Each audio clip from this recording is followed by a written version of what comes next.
ચોક્કસ, તમારા સંદેશનો ગુજરાતી અનુવાદ નીચે મુજબ છે. યહોવાએ મારા પર કરેલા સર્વે ઉપકારોનો બદલો હું તેને કેવી રીતે આપીશ?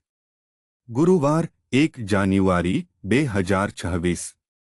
આજની સવારના મનન માટે મેં પુનર્નિયમનું પુસ્તક અધ્યાય 7 કલમ 9 પસંદ કરી છે.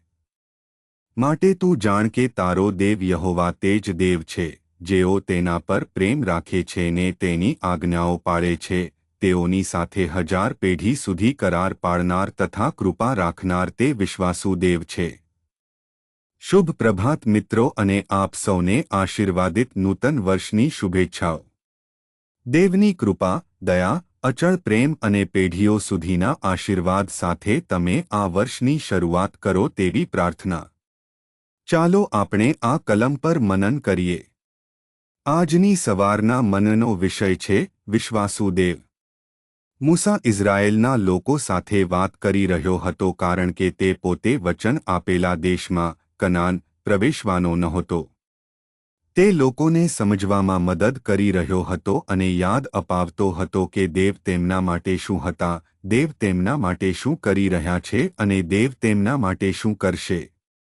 મિત્રો, આપણે પાછલા વર્ષોને પાછળ મૂકીને નવા વર્ષમાં ડગ માંડી રહ્યા છીએ. આપણને આગામી 365 દિવસો વિશે કે આપણા ભવિષ્ય વિશે કોઈ જ જ્ઞાન નથી. પરંતુ મૂસા જે કહે છે તે આપણે જાણીએ છીએ, જે ખૂબ જ અદ્ભુત છે. તે કહે છે, માટે તું જાણ કે તારો દેવ યહોવા તે જ દેવ છે.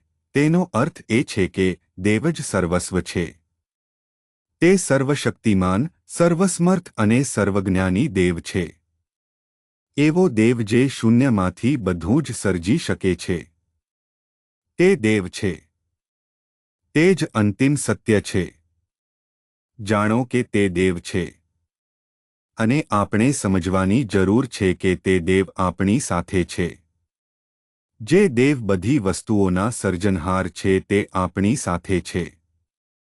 જેમ આપણે આ નવા વર્ષની શરૂઆત કરીએ છીએ, ચાલો આપણે સમજીએ કે આપણી પાસે એવા દેવ છે જે આપણું ભૂતકાળ, વર્તમાન અને ભવિષ્ય જાણે છે.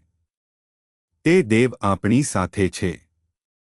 અને પછી તે વિશ્વાસુ દેવ વિશે વાત કરે છે. એવો દેવ જેણે વચન આપ્યું છે અને તે પોતાનું વચન પાળે છે. મૂસા એવા લોકો સાથે વાત કરી રહ્યો હતો જેઓ હજુ વચન આપેલા દેશમાં પ્રવેશવાના બાકી હતા. દેવનું આ વચન સેંકડો વર્ષો પહેલા અબ્રાહામને આપવામાં આવ્યું હતું કે તે તેમને આ ભૂમિ આપશે. હવે તેઓ તે વચનને સાકાર થતું જોઈ રહ્યા હતા. હા, તેમના માટે કનાન દેશમાં પ્રવેશવું અશક્ય હતું. પરંતુ તે દેવ છે જે તેમને તે દેશમાં લઈ જઈ રહ્યા છે કારણ કે તે તેમનું વચન છે અને તે વચન પાળનાર વિશ્વાસુ દેવ છે. ચાલો આપણે યાદ રાખીએ કે દેવે આપણા માટે પણ ઘણા વચનો આપ્યા છે કે તે આપણી સાથે રહેશે. તે આપણને દોરશે. તે આપણને આશીર્વાદ આપશે. તે આપણને ઊંચા કરશે અને તે આપણને પૂંછડું નહીં પણ માથું બનાવશે.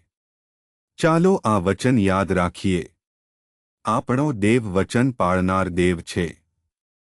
અને પછી તે કહે છે કે જેઓ તેના પર પ્રેમ રાખે છે અને તેની આજ્ઞાઓ પાળે છે, તેમના માટે આશીર્વાદ માત્ર આપણા માટે જ નહીં પણ આવનારી પેઢીઓ માટે પણ છે. આપણે દેવ તરફ જોઈએ, આપણા જીવનની દરેક ક્ષણે દેવનો અનુભવ કરીએ.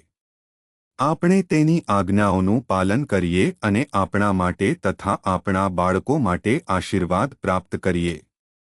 પ્રાર્થના. દયાળુ દેવ, સ્વર્ગીય પિતા, વીતેલા તમામ વર્ષો માટે અમે તમારો આભાર માનીએ છીએ. જેમ આપણે આ નવા વર્ષના પ્રથમ દિવસે ઊભા છીએ, અમને આશીર્વાદ આપો, અમને મદદ કરો, અમારી સાથે રહો, અમને મજબૂત કરો અને અમને એવા સ્થાને લઈ જાઓ જ્યાં તમારો મહિમા થાય. ખ્રિસ્તના નામે અમે પ્રાર્થના કરીએ છીએ. આમીન.